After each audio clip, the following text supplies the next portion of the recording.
Soy Adolfo Alvarado Belloso, nuevamente en el conversatorio virtual sobre temas procesales que la Academia Argentina de Derecho Procesal realiza en función de tarea de extensión universitaria para la maestría en Derecho Procesal de la Universidad Nacional de Rosario. En este caso, tenemos una invitada muy particular y cuento los antecedentes de esta invitación. Yo tuve la suerte de participar en el habitual Congreso Anual del Instituto Colombiano de Derecho Procesal, que en septiembre del año de 2019 se realizó en la ciudad de Medellín, en Colombia. Allí todos los años, en la misma sede del concurso, se realiza un concurso muy importante al principio a nivel colombiano y a nivel continental. Eso lo hace el Instituto Colombiano con un nombre que se llama Semillero. Vienen alumnos de todas partes de América Latina. Y todos los años están compitiendo no menos de 40 o 50 muchachos y chicas. Este año, al momento final del Congreso, en un lugar espectacular, con 3.000 personas presentes, como hacen todos los congresos que maneja Jairo Parra desde el Semillero, que es lo que él dirige y su invento, me llevé la tremenda sorpresa de que el premio lo había ganado una argentina. En ese momento, alumna de la Facultad de Buenos Aires. Me enteré que su nombre era Felicitas Escobar, que es precisamente nuestra invitada de hoy. Allí los premios se entregan primero el quinto, cuarto, y cuando llegamos al primero, me enteré que era una argentina, cosa inusual en Colombia, donde en general no nos quieren mucho los argentinos. Y es la primera vez que un argentino, una argentina en este caso, gana semejante premio. Cuando se le entregó el trofeo de rigor, se le pidió que hiciera un breve raconto de lo que era la ponencia en el Congreso. Y allí me enteré que Felicitas habló muy bien sobre un tema que para mí era absolutamente desconocido: inteligencia artificial. Me acerqué a ella, le pregunté quién era, de dónde venía, qué estaba haciendo allí, cómo había llegado. Y me gustó cómo hablaba y me gustó cómo entendía su tema. Y entonces la invité a que diera la misma charla en mi maestría de Rosario. Vino, la dio, nos encantó a todos. Y me parece que es momento propicio para que yo tenga hoy una abogada novela, en ese momento era alumna, ya es una abogada recibida a fines del año 2019, y ya con un máster en Derecho Continental en la Universidad de Panteón Assasi, con un posgrado de Inteligencia Artificial en la UBA, para que nos cuente qué es esto de la inteligencia artificial, cómo se relacionan las nuevas tecnologías con el ámbito del derecho. La gente de mi generación no entiende mucho lo que está pasando, pero lo cierto es que la gente joven está tratando de la tecnología, llevarla a la práctica para mejorar el funcionamiento tribunalicio, los procedimientos, los trámites procedimentales de los tribunales. Y ahí entonces el origen de esta charla, y tener yo el gusto de tener las Felicitas ante mi vista. Bienvenida, Felicitas, te recibo con todo afecto como siempre. Estás en un lugar de conversaciones, un conversatorio virtual de la maestría que ya conoces, y te invito a que nos cuentes qué es eso, cómo se relacionan las tecnologías con el derecho. Te escuchamos con toda atención. Bueno, primero que nada, doctor, muchísimas gracias por convocarme nuevamente. Para mí es un honor participar de estos conversatorios, sobre todo con el repertorio de prestigiosos juristas que he escuchado ya a lo largo de las charlas que han tenido. Bueno, como usted decía, venimos con un tema poco usual en el ámbito del derecho. Uno siempre cree que la tecnología y las ciencias jurídicas están en veredas opuestas, pero básicamente yo creo que la tecnología es un fenómeno que hoy en día nos impacta transversalmente en todos los aspectos de nuestras vidas. Sin ir más lejos, tenemos que pensar todo lo que pasó en el año 2020 con el COVID, que ¿qué hubiera sido de nosotros sin la tecnología? Tuvimos que reinventarnos en todos nuestros aspectos para seguir con nuestra rutina. Tuvimos que hacer la facultad por Zoom, el trabajo hacerlo por Zoom o por otra plataforma. Las reuniones sociales pasaron a través de videollamada, WhatsApp, etc. Obviamente que la tecnología también sirvió fue determinante para el estudio de virus, las vacunas, cómo rastrearlo, cómo saber cómo actuar frente a él.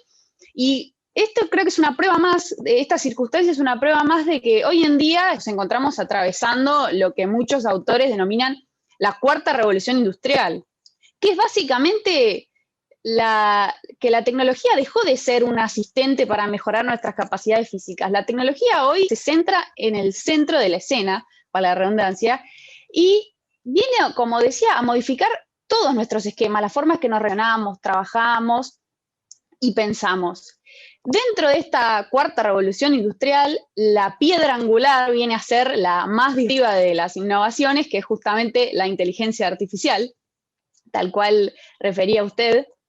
Y básicamente, para no ponernos técnicos y para empezar con un concepto de inteligencia artificial, viene a hacer referencia a máquinas que piensan. Es decir, que imitan el proceso que realiza nuestro cerebro humano para tomar decisiones. Básicamente, como una definición general, sería un conjunto de tecnologías que le permiten a un sistema de información tener capacidades cognitivas e interactuar con su entorno, entendiéndolo e interpretándolo como lo hacemos los humanos. El son de la inteligencia artificial, y esto es lo último técnico que refiero para pasar a la práctica, son los algoritmos. ¿Qué son los algoritmos? Así explicado en criollo, son secuencias de pasos lógicos y ordenados que nos llevan a un determinado resultado, como si fuera una receta de cocina. La diferencia es que los algoritmos trabajan con cantidades astronómicas de información, la relacionan y finalmente realizan predicciones. La inteligencia artificial es llamada por Juan Corval. Espera.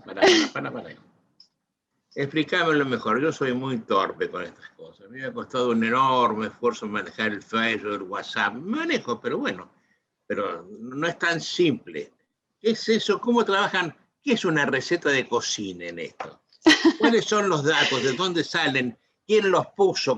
¿Quién los maneja? ¿Dónde están? Básicamente, esta nueva era digital la que atravesamos, la sociedad digital nueva genera todo día a día una enorme cantidad de datos. Piense las redes sociales, el WhatsApp, la cantidad de tecnología que usamos, Internet, todo eso generan datos. Esos son los datos que luego va a utilizar la inteligencia artificial para realizar. Están en la nube, en el mundo, están en algún lugar. Por ejemplo, la nube, sí. Hay muchas formas, no me quise poner técnica, hay muchas formas de almacenarla. No, de técnica nada, la nube no es técnico, es una nube. ¿Qué es una nube? Explícame.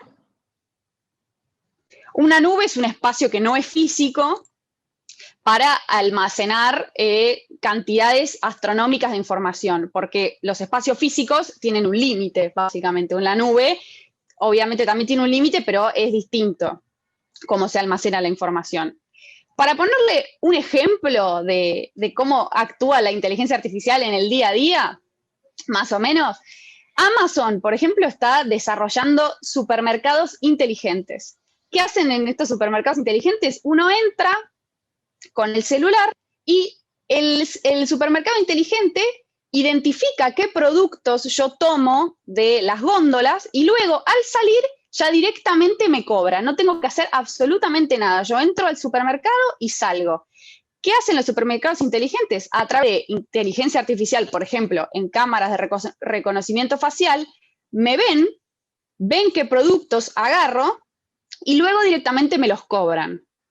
Además, uno cuando va habituando esos supermercados, la inteligencia artificial va almacenando datos de nuestro comportamiento y ya sabe qué productos agarramos, qué rango de precios manejamos, qué productos nos gustan, etc. Eso sería uno de los ejemplos de supermercados inteligentes. Después tenemos, por ejemplo, inteligencia artificial que crea música basada en patrones de artistas que conoce, de músicos que conoce, a raíz de los datos que recopila, de las técnicas que utilizan, es capaz de recrear una obra musical como si fuera Chopin, por ejemplo, con las mismas características. Lo mismo con obras de arte.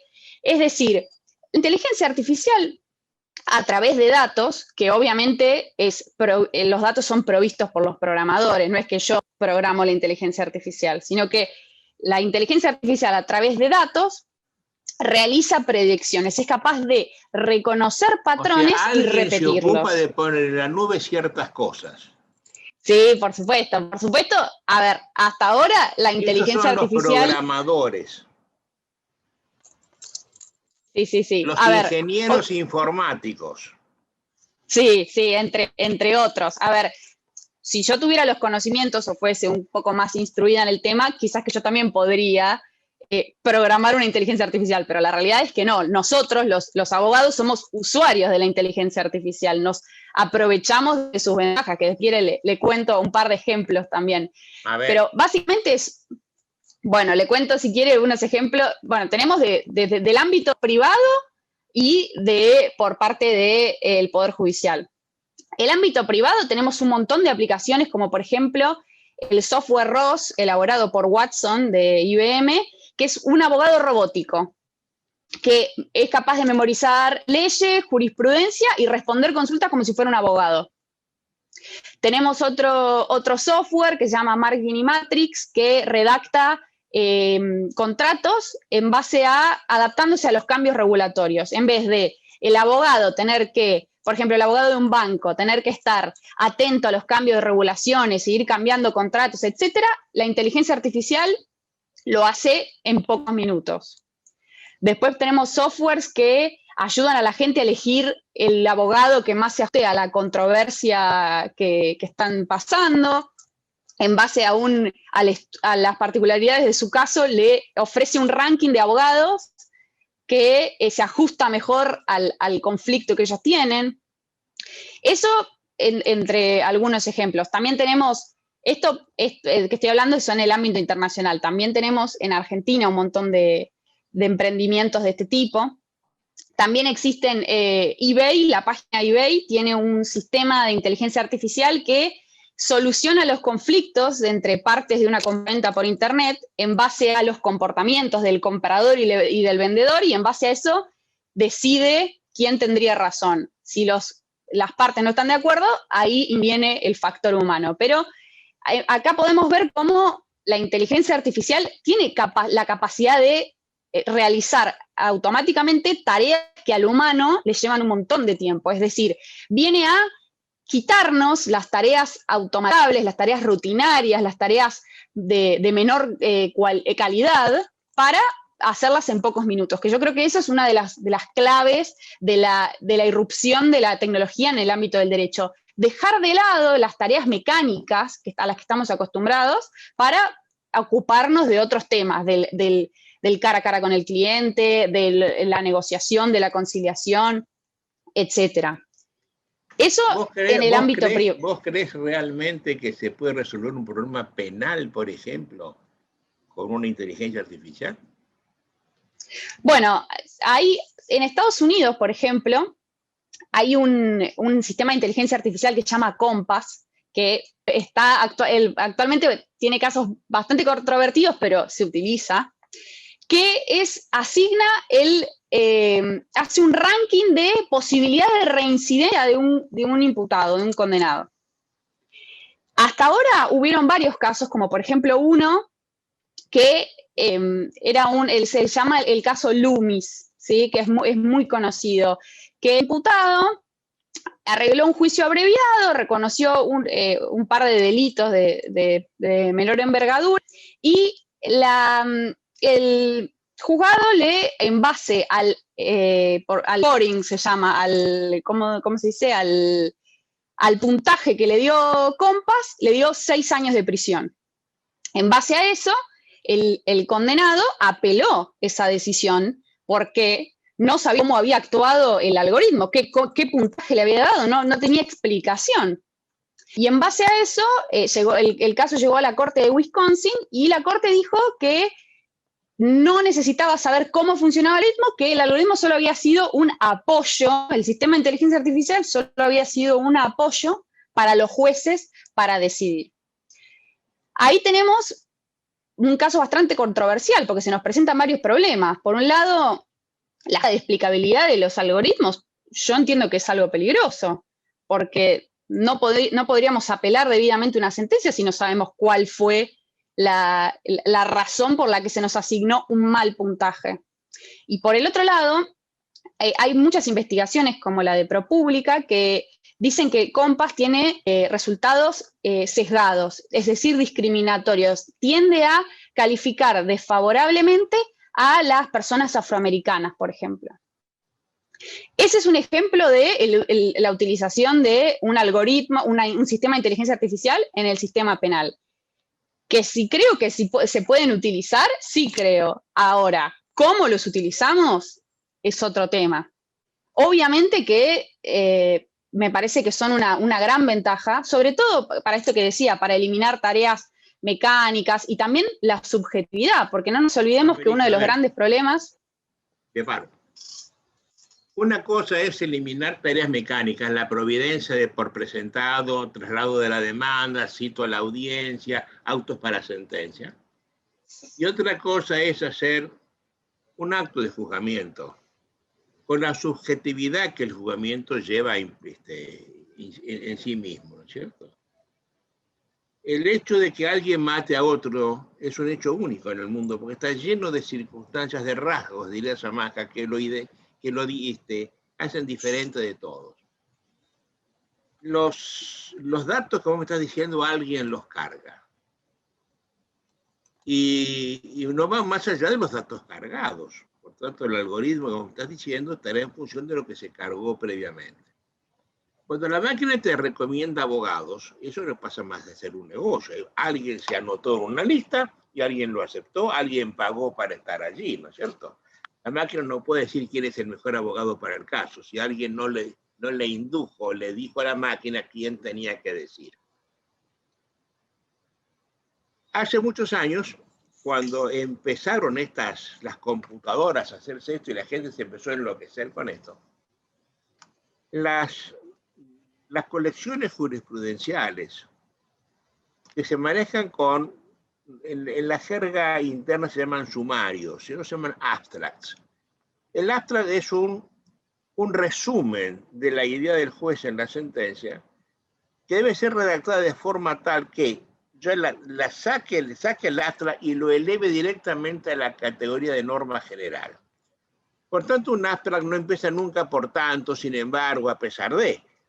La sentencia viene diciendo, no obstante, sin embargo, eso no lo puede copiar simplemente alguien, porque hay que sacar el alma, la esencia del concepto judicial. A mí me tocó dirigir un diario durante 12 años de mi vida, el diario Juris de la ciudad de Rosario. Primero lo codirigí con un connotado civilista argentino, Roberto Brevia, y después lo dirigí yo solo, varios años, y con un par de abogados que me acompañaban. Éramos los que hacíamos los sumarios. Hacer un sumario no es una cosa simple. Tiene que ser, repito, una frase que sea capaz por sí sola de ser elevada a categoría de norma general, que no tenga comas, que tenga las suficientes comas, pero no más, que no sea larga, que no tenga complementos circunstanciales, ni directos, que no tenga nada de eso. Tiene que ser simplemente una frase que diga la compraventa es un contrato consensual. Eso es un abstracto. Para algo le servirá. Cuando empezaron las revistas jurídicas, en Santa Fe el diario Zeus, en Buenos Aires empezó La Ley, y tras Cartón, Jurisprudencia Argentina y el Derecho. Esa tarea no se la asignó los mejores civilistas y procesalistas y comercialistas como se hacía antes, para ser los hacedores de los abstracts. Lo hicieron gente que trabaja en la computadora, en general gente joven, que lo que hacía era copiar el pedacito del fallo, lo sacaba con sus puntos aparte, sus puntos de coma, el exceso de coma, y lo mandaba a la revista, o lo mandaba al mundo para que alguien lo bajara. Si vos utilizás el copia y pegue de sacar de alguna parte para poner un escrito, vas a ver que hay frases de este porte, ambiguas, alambicadas, eso no sirve, hija. Yo estuve siempre en contra de eso, me negué a hacerlo en el diario Juris. Cuando lo quise imponer me fui. Porque eso es una trampa, es el fracaso del sistema. No puede hacer un sumario, un abstract jurídico quien no entiende el tema jurídico. No puede ser un estudiante de segundo año sabiendo inteligencia artificial, son cosas distintas. Ahora, los que están cargando todo eso no son Rivera, Lorenzetti, Arasi, no son los que saben la materia, son gente que simplemente copia y pega.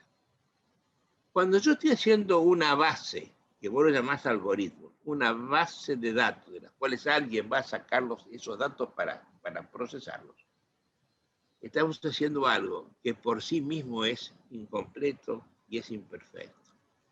Ahora imagínate un juzgamiento virtual a base de eso. Un juzgamiento hay que ver el sentimiento, el hecho, la mirada. Mira, hay un poema precioso de Amado Nervo, donde el poeta le dice a la muchacha que ama, le dice, mira que miran que nos miramos, mira que advierten que nos amamos. No me mire, está diciendo, porque una mirada todo se dice. El algoritmo no puede darse cuenta de lo que dice una mirada.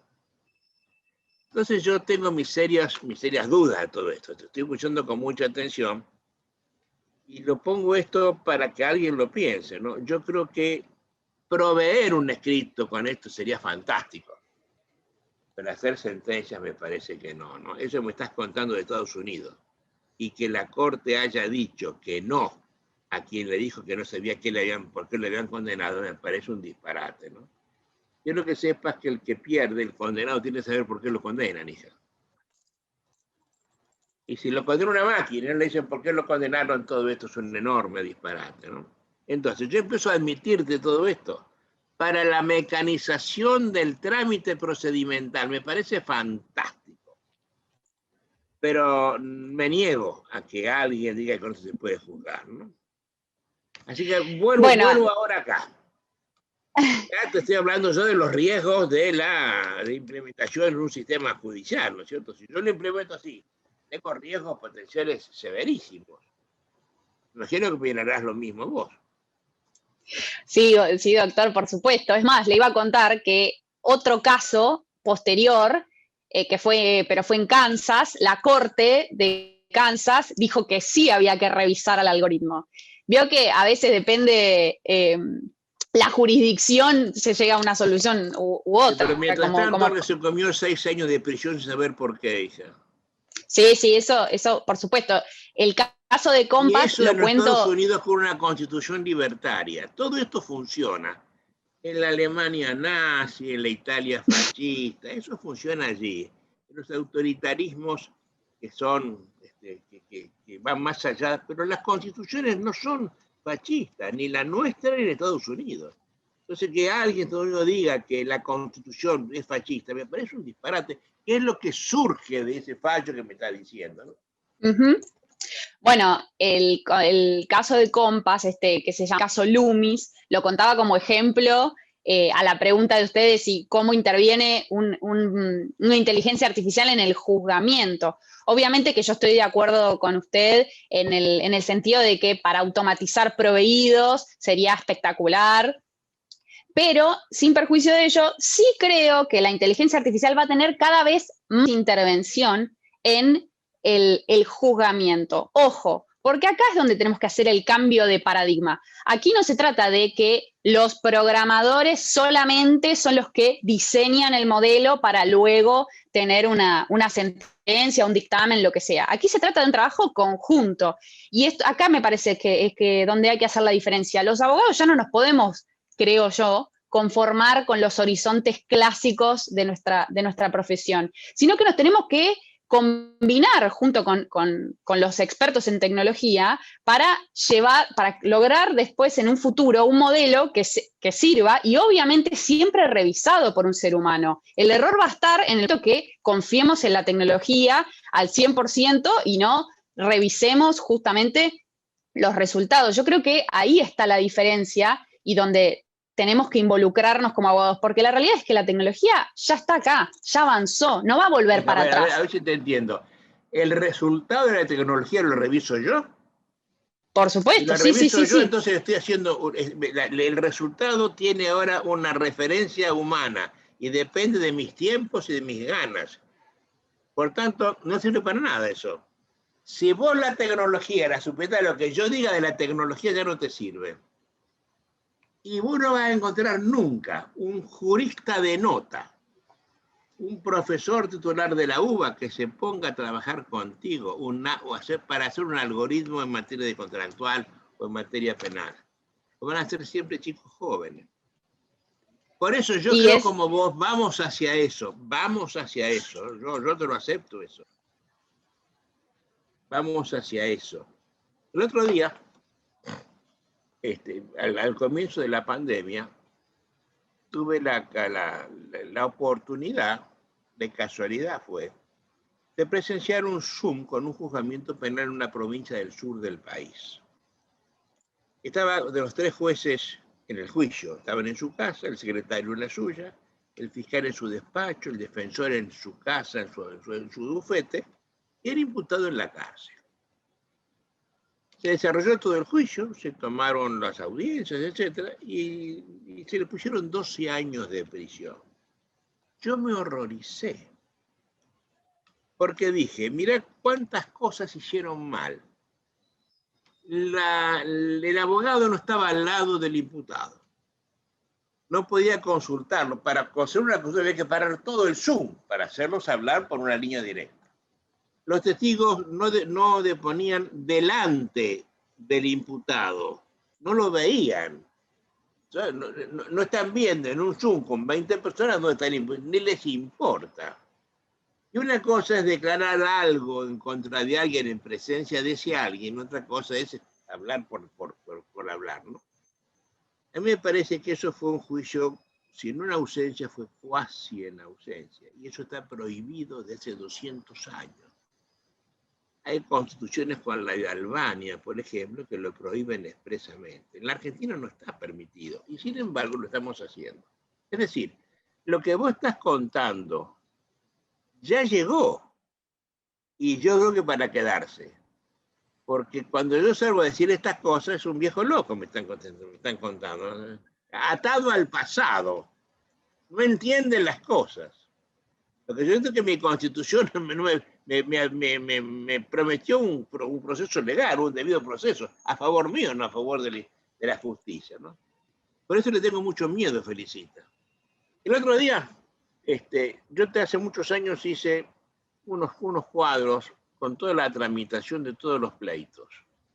Los llamé esquemas procesales. Y Andrea Meroy está haciendo un curso de estos, a quien vos conociste en Rosario, haciendo un curso de estos de inteligencia artificial, me dijo que alguien estaba utilizando esos cuadros para buscar las implicaciones fácticas de todo trámite procesal y programar las providencias. Por tanto, ante el paso 1 sale la providencia A, ante el paso 2 sale la providencia B. Eso me parece maravilloso y qué bueno que se haga. No sé cómo se hace, lo sabrás vos creando el algoritmo, pero que me juzguen con eso, mi querido. Prefiero una moneda. ¿O no? Sí, la verdad que no, a ver, obviamente que tiene razón, doctor, la verdad es que yo estoy siendo aquí, me parece bastante fusta. No me des la razón. La realidad es que... Mira, vos tenés que hablar de tu óptica, no de la mía, no me des la razón de nada. No, obviamente. ¿Qué pasó en el Poder Judicial de la Nación con todo esto? ¿Ya no han aplicado? Obviamente, y justamente lo que le iba a contar, digo que soy futurista porque todo esto que les estoy contando son casos internacionales. Aquí en Argentina, en particular en el Poder Judicial de la Nación, que es donde yo me desempeño, donde yo trabajo, hace muchos años, estamos en la vereda opuesta, estamos muy lejos de todo eso. Sí hay muchas provincias o también la justicia y la Ciudad Autónoma de Buenos Aires sí han avanzado muchísimo más en la digitalización de expedientes, pero lo que es el Poder Judicial de la Nación, la verdad que estamos para atrás. Recién ahora hemos vuelto a la tramitación de expedientes 100% digital, pero en mi opinión ha sido un proceso totalmente improvisado. No sabemos qué hacer en la mayoría de los casos. La verdad es que vamos aprendiendo día a día. Hay una falta de capacitación, falta de información. La realidad es que los expedientes que hay hoy en día son lo contrario a un sistema inteligente. O sea, básicamente es una réplica del expediente físico, pero en formato digital. No hemos cambiado los modismos, no hemos cambiado la forma de pensar, seguimos creyendo que estamos con hojas de papel, hilo y aguja como antes, y creo que no estamos propiciando un ambiente. Si yo hago una demanda, te la envío por mail y vos la subís al mundo, como yo te la envié. Lo que hace... O la escaneás. Sí, lo que hacen los abogados actualmente es hacer la demanda, imprimirla, escanearla y subirla al sistema. Con lo cual ahí ya tenemos como 4 pasos, ¿no? Algo que podríamos hacer en uno directamente. Y además, al margen de automatizar el primer proveído de las demandas, que es uno de los proyectos que estoy elaborando con el posgrado que hice. Pero la verdad, lamentablemente, es que no tenemos recursos, no tenemos internet en el juzgado. Si quiere, le cuento una pequeña anécdota que es graciosa y triste a la vez. Cuando empieza la pandemia y tenemos que empezar a trabajar desde nuestras casas, yo me compré una computadora para poder trabajar propiamente desde mi casa, ¿no? Me compré una computadora. Entonces, el sistema del Lexien funciona con el Microsoft Word.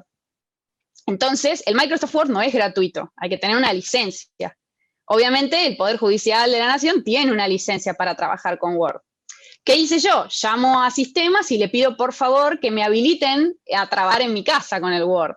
Me dijeron, primero tenés que comunicarte con tal lugar. Bueno, cuando me comunico con tal lugar, me dicen que no me pueden dar la autorización para tener la licencia porque era mi computadora personal. A lo que yo respondo, pero si es la computadora que me compré para trabajar. O sea, imagínense que estamos en ese estado, claramente lejísimos de pensar en automatización, en inteligencia artificial, en lo que sea. Ni siquiera tenemos Microsoft Word para trabajar en nuestras casas. Al margen de que tampoco tenemos Wi-Fi. Cuando hacemos audiencias en el juzgado, tenemos los datos celulares, de nuestro propio celular.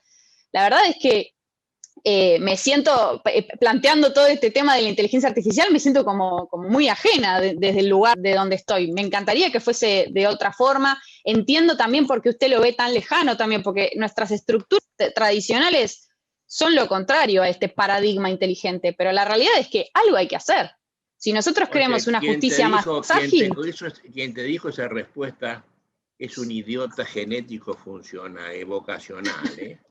Ese señor nació y quiere ser idiota porque no tiene explicación la respuesta que no tiene explicación. No tiene. Es más, era para decirle, bueno, déjeme que me llevo la computadora del juzgado. No sé, me la traigo a mi casa a hacerlo trabajar. Al margen de que tenemos que, con nuestros propios recursos, de nuestro propio peculio, comprar los materiales, que igualmente... La computadora es necesaria, no importa, pero ni siquiera darnos las herramientas para trabajar me parece incluso un absurdo. Y la realidad es que de esta manera no vamos a ningún lado. Incluso Argentina tiene una agenda digital desde el año 2018 con propuestas concretas, con un objetivo de eficiencia. Y la realidad es que no vamos a ningún lado de esta forma. No sé qué cree usted. Pero ¿sabes qué? Pero todo el mundo está hablando de eso. Eso pasa igual que con la oralidad. Desde el gobierno anterior, que había un ministro que también tenía ese grado de idiotez, se quiso implementar una oralidad que no es sustentable. Porque no es posible que se cambie de escrito oral de hoy a mañana porque no hay número de jueces suficiente para poder hacerlo. El juez de sistema escrito le van pasando muchas cosas al mismo tiempo. Puede estar firmando una orden, un embargo y estar en una audiencia, cosa que no puede hacer el juez de la oralidad. Pero lo estamos implementando. Los superiores tribunales de justicia han implementado mediante acordadas verdaderas reformas de las leyes procesales y todo eso no es sustentable y salen mal las cosas y la gente ve que esto no se resuelve. Con la pandemia vos sabés que no se mueve un expediente de ninguna manera desde hace un año. Me El imagino. sobrino mío tiene un trámite, que empezó un desalojo, lo empezó en septiembre y dieron una audiencia preliminar para mayo de este año. Y ahí está un desalojo por intrusión, tuvo septiembre, octubre, noviembre, diciembre, ¿no? Hasta mayo, no sé qué va a pasar en mayo, ¿no? Es decir, esto es parte del qué me importismo judicial, ¿no? ¿Qué me importa lo que te pasa? Parece que dice el Intel de cada tribunal del país. Vos tenés un juzgado civil. Sí. Vos trabajás. ¿Y ya se aplican estas cosas allí? En general. No, ¿Cuál es para el nada, sentir no. del juez o el sentir del secretario? ¿Quieren hacerlo funcionar o son resistentes a esto? Le cantan resistiré a la tecnología. Y le voy a decir la verdad, doctor, la realidad es que no hay muchas ganas de ayornarse a la tecnología. La verdad es que también nos hace falta capacitación. La realidad es esa. Es imposible que, como decía usted con la oralidad, que de la noche a la mañana nos cambiemos el paradigma 180 grados. Necesitamos capacitación, necesitamos que nos enseñen, que nos expliquen a utilizar el sistema, necesitamos un montón de recursos que no tenemos. Entonces, la realidad es que hay cierta resistencia, no solo de la gente, del modo de pensar, sino también de los elementos objetivos, que no los tenemos. Así que es verdad que, obviamente, lógicamente, la gente más joven sí tiene cierta facilidad, ¿no? Pero también la gente más grande, que trabajó toda su vida de una forma, de un día para otro le dijeron que no existía más el expediente físico. La verdad es que a mí no me gustaría estar en su lugar. No saben Pero bueno, qué hacer. No saben qué hacer. Hay gente que se resiste a hablar por teléfono, hija. El WhatsApp es un invento maravilloso. Voy a dar un premio Nobel al inventor del WhatsApp, ¿no es cierto? En el instante te están respondiendo de punta a punta del mundo, ¿no? Se terminó el correo, se ve la carta, los carteles, las palomas mensajeras, se terminó todo con eso, ¿no? Y hay gente que no lo maneja, sí. No sabe poner el dedo. Se resisten, no es que no sepan. No quieren saberlo, ¿no? Y son muchos. Y son los que están enquistados adentro de los tribunales. Siempre pasó así, Felicita, ¿eh? Siempre. Sí. Y bueno, pero ahora la verdad es que no queda otra. El sistema es así ahora, el anterior no existe más y va a haber que hacer algo, va a haber que planear algo. Mismo, la realidad es que, como decía usted, las modificaciones fueron a través de acordadas de la Corte Suprema, el Código Procesal sigue siendo el mismo, va a haber que repensar un montón de estructuras porque va a haber que solucionar un montón de problemas. El cargo no existe más, el cargo mecánico no existe más. ¿Qué va a pasar con las 2 primeras horas? Ya no tienen virtualidad. Si se pueden presentar los gritos las 24 horas del día, las 2 primeras ya no existen. ¿Qué va a pasar con las notificaciones? ¿Cómo van a ser? La realidad es que hay un montón de cuestiones que nadie está pensando. En la llaga, ¿eh? No lo había pensado eso, ¿no? Yo puedo meter una demanda a las 12 de la noche del día anterior para que las 2 primeras. Pierde virtualidad la norma. Pierde virtualidad. Exactamente. La norma. Y el libro de notas, doctor, el expediente hoy en día está todo el día disponible. No está más indisponible el expediente porque está despacho, porque en giro, en donde sea. El expediente está 100% disponible. Entonces, la nota, ¿qué sentido tiene? Y todas esas cosas, va a haber que pensarlas. Y yo no siento que se esté pensando en ese sentido, sino que simplemente, como somos, la verdad es que lamentablemente somos unos improvisados, y van sacando acordadas, tratando de tapar, poner parches o tapar baches, hay un montón de cuestiones que quedan atrás que van a representar un problema. ¿Cómo se elevan los expedientes a cámara? Si son físicos, si son digitales. El que hace la acordada está lejos de las dos primeras. A él el Sí. problema no le llega. Para él es res inter acta. Por tanto, la acordada, ¿qué se va a ocupar de ese tema? Además, se le escribe a alguien que él la firma, ¿no? Es la eterna Mire, improvisación argentina. me pasó en un expediente que la acordada 31 del 2020, que es la que impuso el expediente enteramente digital y fijó el protocolo de actuación, dice que la totalidad de las presentaciones tienen que ser electrónicas, obligatoriamente. ¿Debe ser qué? La totalidad de las presentaciones electrónicas, sí, no existe más el soporte físico, la totalidad tiene que ser electrónicas. ¿Qué me pasó con una demanda? Me inició una demanda y el abogado me escaneó el CD que contenía la historia clínica, pero el CD, el formato físico del CD, y el sobre que contenía el CD. No así el contenido del CD, pero sí el sobre. Entonces uno veía el CD y el sobre escaneado y no teníamos el contenido. Pero al abogado le dijeron que había que digitalizar todo. Entonces es como que es una lógica que no se termina de procesar, es decir, seguimos pensando en el expediente físico, que ya no existe. Entonces, para mí el tema es que hace falta capacitación para los abogados, para los empleados judiciales. No podemos de la noche a la mañana decir que todo es digital y bueno, que se arreglen. Porque al abogado, imagínense cuando se caiga el sistema y los abogados no puedan subir los escritos. O cuando a los empleados judiciales se nos caiga el sistema, que no podamos trabajar. ¿Qué va a pasar? Se cae de vez en cuando el sistema, no se cae, de vez en cuando sí, se cae. muchísimo se cae. ¿Y qué pasa? Y el peligro es... ¿Y cuando ocurre eso, qué pasa? Y me encantaría decirle con precisión, pero es como que depende de cuánto tiempo se cayó y si fue un colapso o no, y si el Colegio de Abogados hace alguna presentación, y si la Corte... En general lo que pasa cuando se cae el sistema, así a grosso modo, la Corte saca a los 3 días, 4 días, una resolución diciendo que fueron inhábiles los días que se cayó el sistema, pero una semana después, cuando ya la gente ya se arrancó todos los pelos a la cabeza, fue un escándalo. Pero bueno, la realidad es que estamos en esa, tratando, no sé, remando en dulce de leche, como se diría coloquialmente. Oye, eso habla de nuestro infantilismo jurídico, ¿no?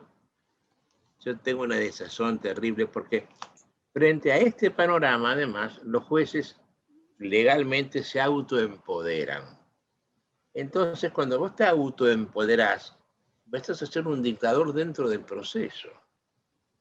A un juez en Buenos Aires no se lo ve nunca. Pepe Cafferata decía que los jueces eran como los dioses. Nunca podías verlo, siempre tenían la razón y estaban por encima del bien y del mal. Hoy, hablar con un juez en Buenos Aires es muy difícil. No sé cómo hacer para que te atiendan. Antes no era así, ¿eh? El juez era un servidor público que yo tengo un elemental derecho de petición. Alguien inventó en Santa Fe un código de ética que hace que el juez no deba, no pueda, no se le permita recibir un abogado si no está en la parte contraria, con lo cual le hemos vedado a todo el mundo el derecho de petición entre las autoridades. Por un acto de comodidad del juez. Hablo viejo juez acá, ¿eh? Vos no tenés que opinar de este tema. Pero todo eso conspira, porque yo creo, mi problema tampoco llego al secretario y no paso de la mesa de entrada, que es una suerte de línea Maginot, donde se están defendiendo con armas, uñas y dientes.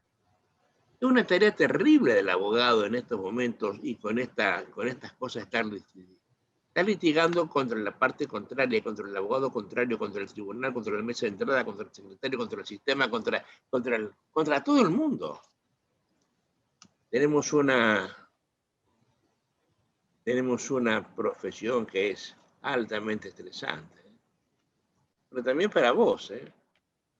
Coincido, coincido. También para vos. Oye, por eso es lo más interesante de esta charla. ¿Vos tuviste alguna repercusión después de que te ganaste ese premio en Colombia? Sí, sí, un montón. La verdad es que fue un boom. La verdad es que el tema es sumamente interesante, es algo distinto y la verdad es que me abrió muchas puertas. Eso te hiciste ese curso en París con ese, después de eso. ¿O lo habías Sí, hecho antes? no, sí, sí, después. ¿Qué Igualmente, sí, dígame. es ese posgrado que has hecho en sistemas en Buenos Aires? Ese posgrado Ah, en... en inteligencia artificial, sí. Es un posgrado, un curso de posgrado nuevo que fue el 2020, fue el primer año.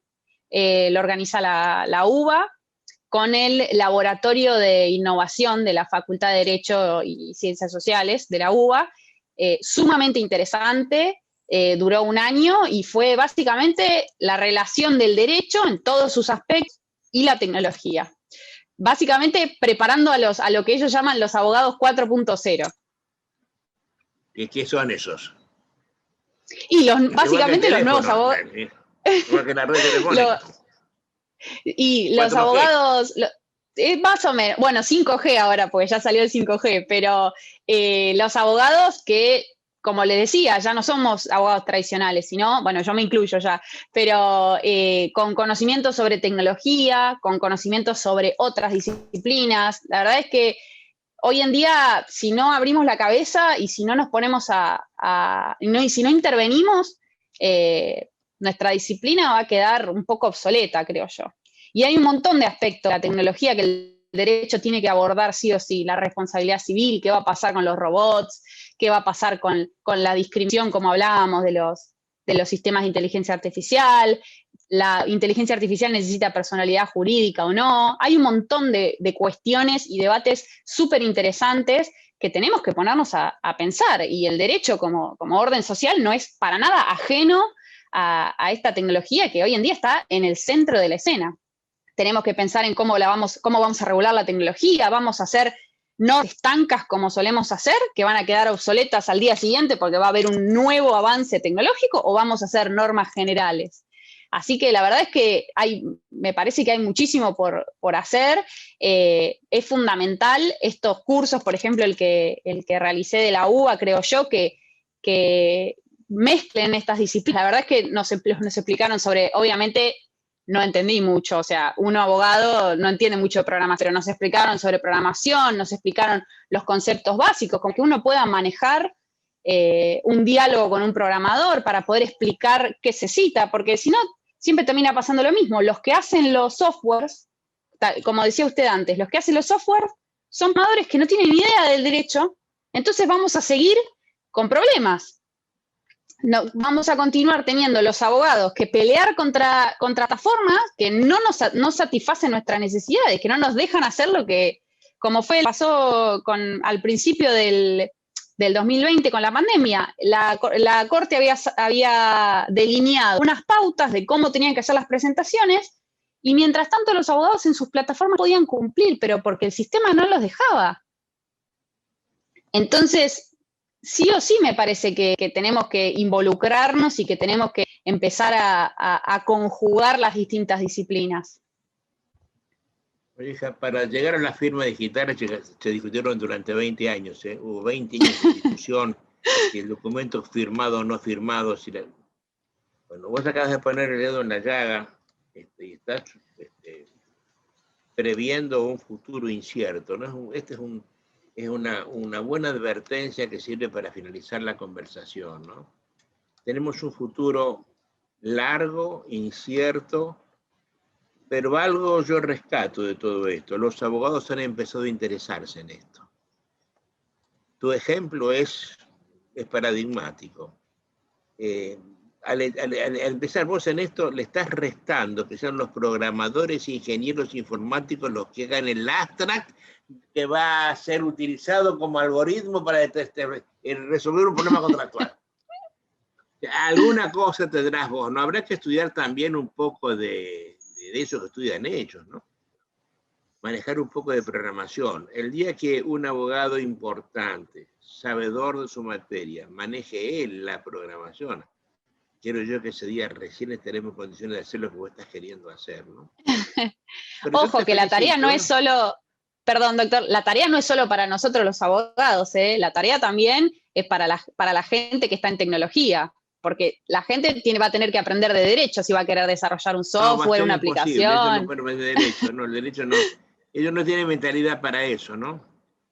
Porque son cosas antagónicas. Es más fácil para vos que estudiar la filosofía de un tema que para ellos que están solamente con matemáticas. No estoy despreciando la matemática, ¿no? Pero me parece que la filosofía incluye la matemática y no a la inversa, ¿no? Mi querida, estoy contentísima de haberte convocado. Te agradezco muchísimo. Te deseo la mayor de las bienaventuranzas en un futuro cercano. Hay que seguir preparándose porque podrás llegar a ser la dueña absoluta de este tema en la Argentina, ¿eh? No, la verdad que hay muchísimas. En Medellín que tanto te aplaudieron. Besitas, un beso grande, gracias por atenderme. Bueno, doctor, muchas gracias para usted por convocarme nuevamente y obviamente yo soy una aprendiz, nada más hay referentes en Argentina súper inteligentes, así que yo voy detrás de ellos, así que muchísimas gracias. La frescura tuya para explicar, la simpatía para explicar esto. Chao, felicitas, hasta pronto. Chao, doctor, muchas gracias.